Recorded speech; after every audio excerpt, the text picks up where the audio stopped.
안녕하세요. 최태영 교수입니다. 이제 서양 철학 2의 3주차 아리스토텔레스에 대해서 공부하겠습니다. 그리스 웰빙족의 이상과 꿈 아리스토텔레스 BC 384년부터 322년까지 살았던 사람이죠.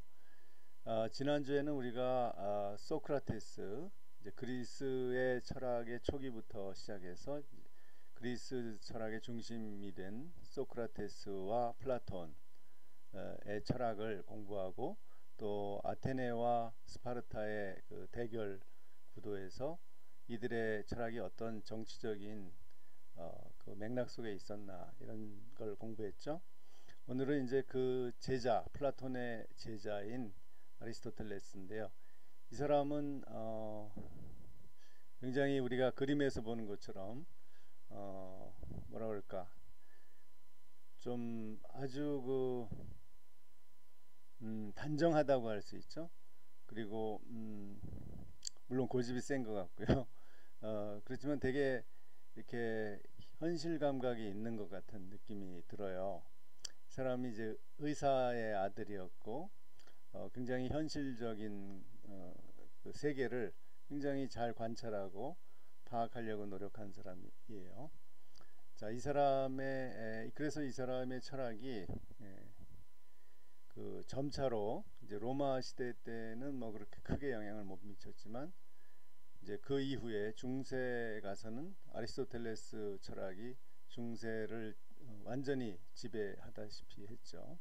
그리고 지금까지도 카톨릭 철학의 중심이 바로 이 아리스토텔레스의 이론이고요. 오늘날도 하여튼 이 아리스토텔레스의 윤리라든지 덕윤리, 이런 것이 오늘날에도 계속 작용을 하고 있습니다. 자, 그럼 우리 그의 생애와 시대로 가봅시다. 자, 427년 BC, 그러니까 우리나라는 아직 그 고조선 시대였죠. 고조선, 제가 정확히 고조선이 언제 멸망했는지, 한 300년대에 멸망했어요. 300. 그러니까 그 고조선 말기라고 볼 수 있죠. 그때 플라톤의 철학이 나온 거예요. 플라톤이 출생했고, BC 404년에 스파르타가 펠로폰네소스 전쟁에서 아테네에 승리를 하죠. 그래서 스파르타의 세상이 약 33년 동안 그리스를 지배하죠. 그때 이제 이 사람도 태어났어요.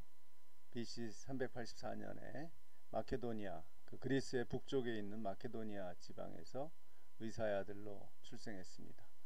그러니까 마케도니아는 바로 알렉산더 대왕의 이 아버지가 다스리던 그 나라였죠. 그리고 371년에 드디어 스파르타가 테베라는 나라의 도시국가죠. 테베, 패배합니다. 스파르타인이 그렇게 순혈주의를 추구한 결과 너무 줄어들었고, 결국은 테베한테 패배함으로써 이제 테베가 그 그리스의 승리자가 되지만, 사실 테베가 그렇게 강한 나라가 아니라서 결국은 점차로 이제 완전히 각 나라가 그냥 이렇게 어떤 확고한 종주국이 없이 각 나라가 군웅할거 하는 그런 세상이 오는 거죠. 그때 367년에 17살이 된 아리스토텔레스가 아테네로 유학을 갑니다. 여전히 아테네는 어떤 정치 군사적으로 최강국은 아니었지만, 그러나 학문과 문화에 있어서는 역시 아테네가 우리나라에서 서울과 같은 그런 위치를 차지했죠. 그래서 유학을 갑니다. 17살 때. 그때부터 20년 동안 37세까지 플라톤에게 공부를 배웁니다. 그리고 그래서 아카데미아에서 20년을 공부했어요. 굉장히 오래 했죠. 그러니까 플라톤의 사상을 정말 다 전수 받았다고 할 수 있겠죠. 그리고 347년에 플라톤이 사망합니다. 그리고 나서 결국은 아리스토텔레스는 후계자가 되지 못하고 떠납니다. 아카데미아를 떠나고 이렇게 여러 곳을 방랑하다가 4년 후에 343년에 그 알렉산더의 아버지인 필리포스 2세가 왕이 아리스토텔레스가 이제 그 당시 마케도니아 출신으로 가장 뛰어난 학자였죠. 그 불러요. 그래서 자기 아들 13살의 알렉산더의 가정교사로 삼아요. 그래서 이제 고향에 가서 왕가의 선생님이 되는 거죠. 그래서 그런데 이제 그 테베가 스파르타에 승리한 후 한 또 40년이 지나 35년 정도 지났는데 그 동안에 결국은 다른 나라들은 강해지지 못했고 이 마케도니아 가장 북쪽에 강한 이제 군사력을 길러서 마케도니아의 필리포스 2세가 그리스를 다 쳐들어가서 장악하게 됩니다. 그래서 이제 옛날에 아테네 그리고 그 다음에 스파르타, 테베처럼 그리스의 아주 절대적인 강자가 되는 거죠. 그리고 이제 숙적인 그 페르시아하고 싸우려고 준비를 합니다. 그러니까 필리포스 2세가 이미 전쟁을 하려고 준비를 하고 있었어요. 그러다가 이제 암살당하죠. 암살당하고서 알렉산더가 왕이 되고 아버지의 그 뜻과 준비한 그 모든 군사력을 동원해서 또 그리스 전체 군사력을 모집해서 페르시아 원정을 가는 거죠. 그 같은 해가 BC 334년이에요. 그때 알렉산더가 왕이 됐으니까 자기 선생님인 그 아리스토텔레스에게 선물을 드리는 거죠. 그래서 나도 아테네에다가 학교를 세우고 싶다 해서 이제 리케이온이라는 학교를 세웁니다. 그 알렉산더의 도움으로. 그러니까 당연히 아테네 사람들이 별로 좋아하지 않았겠죠. 지배자의 힘으로 이제 학교를 세운 거니까. 그리고 알렉산더는 페르시아 원정을 그 해에 떠납니다. 그리고 곧 페르시아를 완전히 정복하죠. 이집트, 페르시아 지나서 저 인도까지 진격을 하는 거죠. 대단한 약간 군사적인 천재라고 할 수 있겠죠. 그래서 12년을 알렉산더가 그 동방 세계를 다 정복하죠. 그리고 323년에 알렉산더가 열병으로 죽죠. 젊은 나이에. 그러자마자 이제 어디 아테네에서 반기를 들어요. 결국 그 알렉산더의 그 마케도니아 세력에 대해서 반기를 들면서 아리스토텔레스를 추방합니다. 그러니까 죽이려고 했죠. 사형 선고를 내렸는데 아리스토텔레스가 유명한 말을 남겼죠. 아테네 시민들이 철학에 대해서 두 번 죄를 짓지 않도록 나는 죽지 않는다. 우리의 소크라테스 선생님은 그 독배를 마셨지만 나는 싫다. 그래서 이제 도망을 가는 거죠. 그래서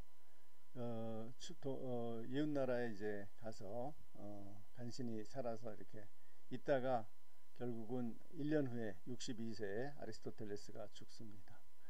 이것이 이제 아리스토텔레스의 생애이고요.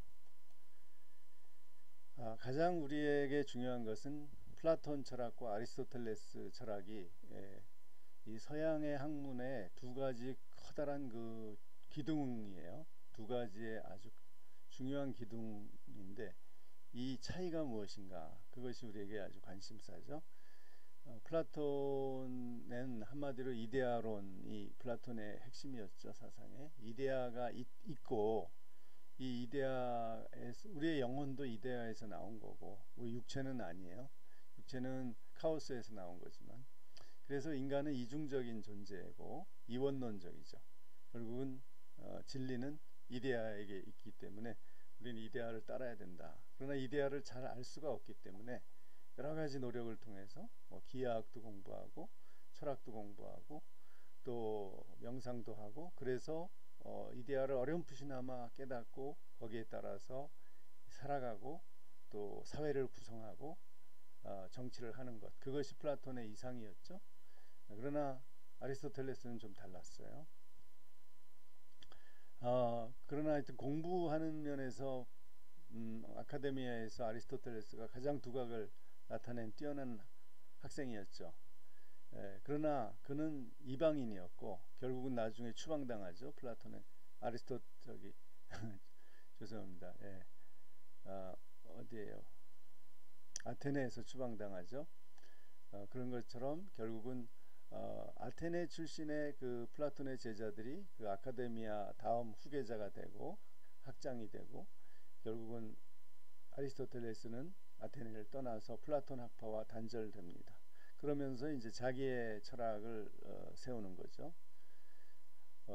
아리스토텔레스의 철학은 플라톤의 일방적인 그 보편자 실제론, 아주 강한 실제론이죠. 그러니까 이 보편적인 이데아의 실제 세계가 있다. 그러나 이건 현실은 아니에요. 현실은 오히려 이데아가 아니고 이거는 가변적이고 진짜 세계가 아니에요. 그런 식의 실제론이니까 이제 그걸 우리는 그 후에 관념론이라고 그래요. 관념이 실제한다라는 생각. 그게 나중에 헤겔도 그런 생각을 갖죠.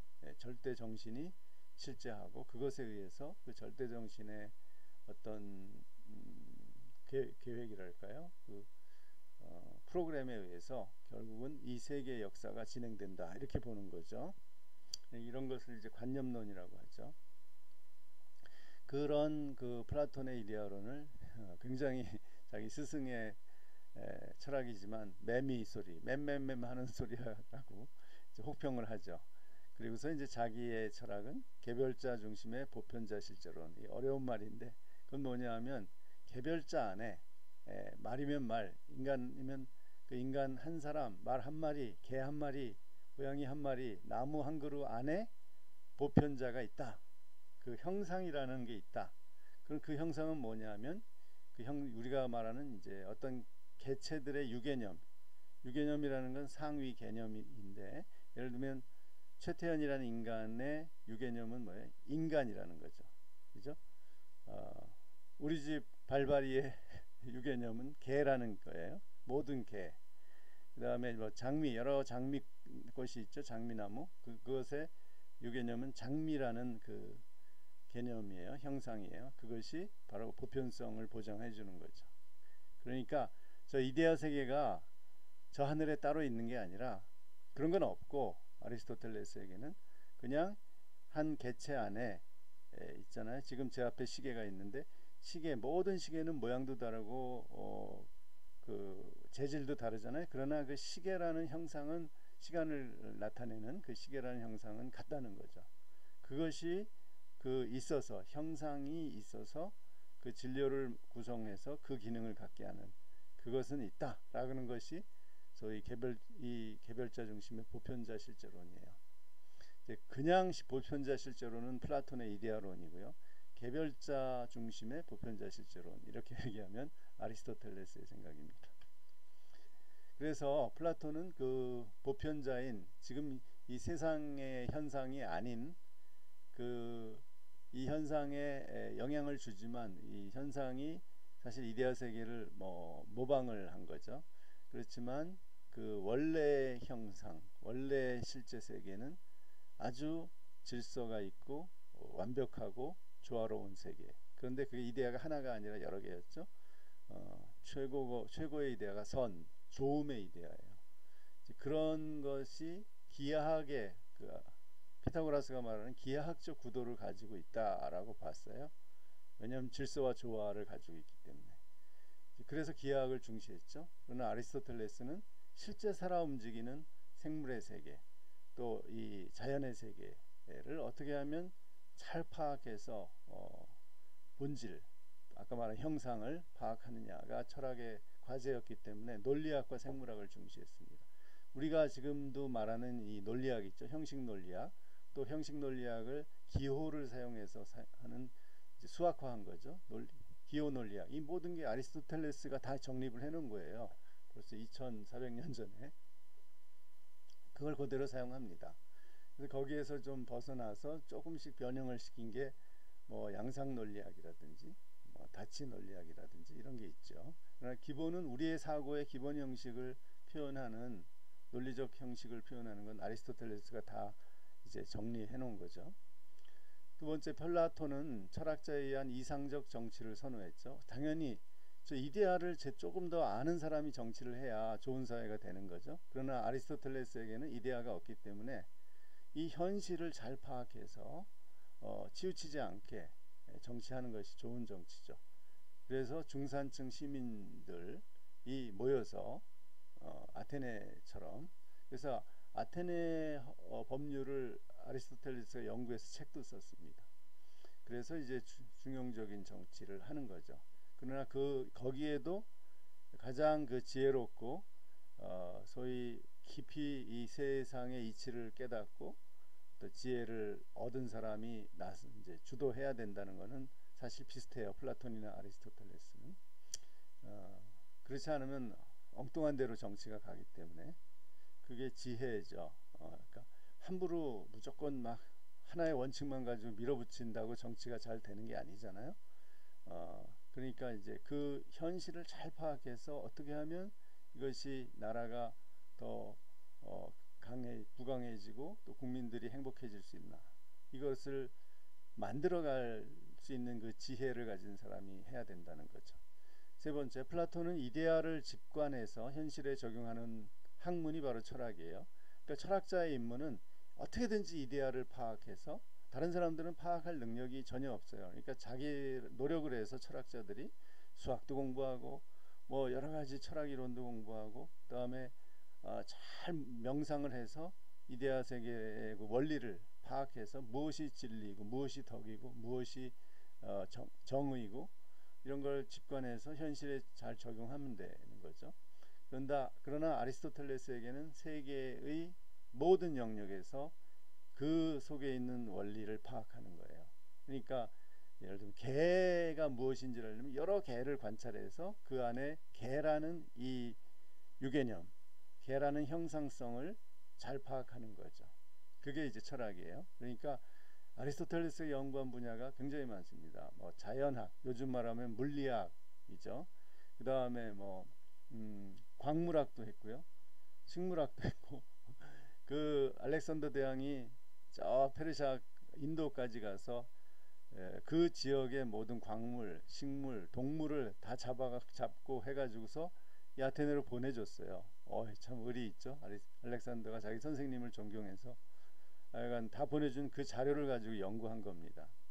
그래서 진짜 12년 동안 마음껏 재정적으로나 연구 자료나 충분하게 아리스토텔레스가 연구를 했죠. 그러니까 아리스토텔레스의 철학 우리 저서들이 나온 가장 그 큰 공헌을 한데 알렉산더가 큰 역할을 했습니다.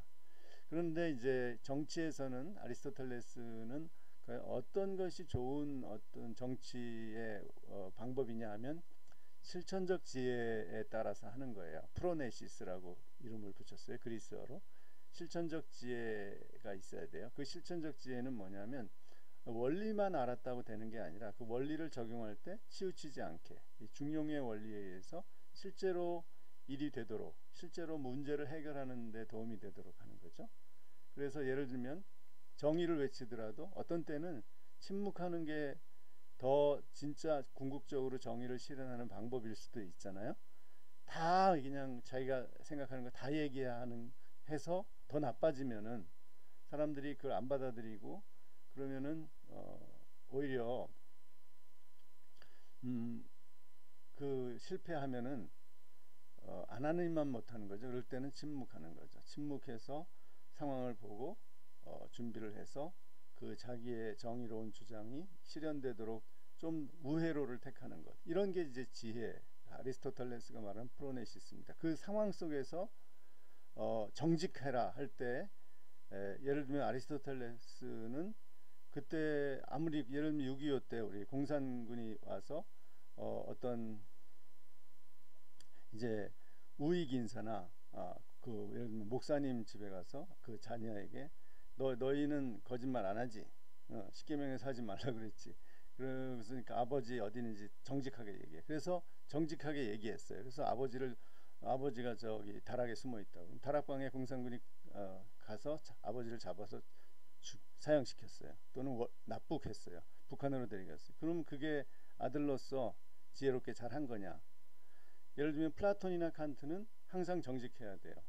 그게 이데아의 원리니까 이제 그거 잘한 거예요. 그런데 아리스토텔레스는 다르다는 거죠. 아니 그 상황에서는 진실을 얘기하는 것이 어리석은 거죠. 아버지를 죽이는 거죠. 그래서 그때는 모릅니다라든지 뭐 아니면 저기 지금 남쪽으로 도망갔다든지 그렇게 거짓말을 해야 된다는 거죠. 그게 지혜로운 거죠. 굉장히 융통성이 있죠. 아리스토텔레스가 윤리에서. 그러나 그것이 궁극적으로 무엇을 위해서 생명을 살리고 덕을 실천하는데 목적이 있어야 되는 거죠. 자기 이익을 위해서 거짓말하면 안 되는 거고. 자, 그럼 아리스토텔레스의 영향사라는 것을 잠깐 볼까요? 영향을 어떤 후대의 영향을 얼마나 줬냐? 플라톤 철학이 이제 굉장히 강했어요. 고대의 로마 시대, 헬레니즘 시대까지 중기 플라톤주의, 신플라톤주의로 발전해서 서양 고대와 중세에 꾸준하게 영향을 줬죠. 플라톤 철학이요. 또 르네상스를 이 운동을 일으키게 하는데 플라톤 철학이 다시 신플라톤주의로서 굉장히 부흥했죠. 그 시대 중세 말기에. 그러나 이제 플라톤 철학이 주도적이었는데 이제 12세기에 아리스토텔레스의 저서가 왜 그러냐면 그 몇 권밖에 번역이 안 됐었어요. 논리학이라든지 형이상학 같은 것도 뭐 정치학 이런 거 다 번역이 안 돼 있다가 12세기에 아랍어로 번역된 것이 라틴어로 저 스페인을 통해서 번역이 됩니다. 그래가지고서 그때 아리스토텔레스의 진면목이 밝혀지게 되면서 12세기에 이 유럽의 학자들 이탈리아를 중심으로 스페인이나 그래서 이제 다시 아리스토텔레스를 연구하면서 그 이제 아리스토텔레스 철학을 가지고 신학을 하는 거죠. 그래서 그것을 실제론적인 스콜라 철학이라고 해요. 그 대표적인 사람이 아퀴나스죠. 토마스 아퀴나스. 그래서 이제 서양 신학과 철학의 주류가 되었죠.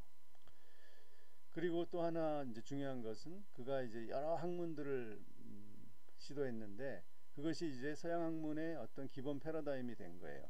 기본적으로 논리학, 이걸 오르가논이라고 불렀어요. 아리스토텔레스가. 그다음에 자연학, 이게 물리학, 뭐 자연과학이 됐죠. 그다음에 형이상학, 철학이 됐고 윤리학, 그다음에 정치학, 수사학, 시학, 또 뭐 심지어 광물학, 동물학, 그리고 법학 이런 것까지 다 아리스토텔레스가 영향을 줬습니다. 잠깐 책을 보고 마치겠습니다. 아리스토텔레스 책이 우리나라에 번역된 것이요. 이 논리학에 관한 범주와 명제에 관하여. 그 다음에 이제 형이상학, 가장 주저인 형이상학. 그 다음에 여기 영혼론, 푸시케에 대해서. 영혼이라는 게 이 플라톤의 영혼하고 달라요. 그건 이 푸시케라는 건 인간의 그 정신, 지성을 가진 그 정신을 말해요. 그 다음에 이제 자연학, 소론집 있고요. 그 다음에 윤리학, 니코마코스 윤리학. 이 니코마코스는 아리스토텔레스의 아들 이름인데 아들에게 이제 이 윤리를 가르치기 위해서 썼다. 그래서 아들 이름을 붙였어요. 또 하나는 정치학, 이 정치 원리를 쓴 책이죠. 그 다음에 또 이 문학 쪽에서 많이 연구하는 아리스토텔레스의 수사학과 시학. 예를 들면 이 아리스토텔레스의 시학을 모티브로 해서 영화도 만들어졌죠. 움베르토 에코의 영화 있죠. 그 제목이 지금 생각이 안 나네.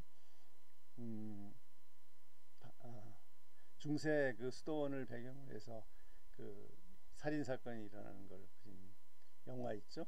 다음에 제가 다음 시간에 얘기할게요. 그 다음에 이제 이 정치사, 그리스 정치사 자료 해서 아테네, 스파르타, 테베의 주요한 세 나라의 정치제도, 또 아테네의 법률 이런 거를 연구했습니다.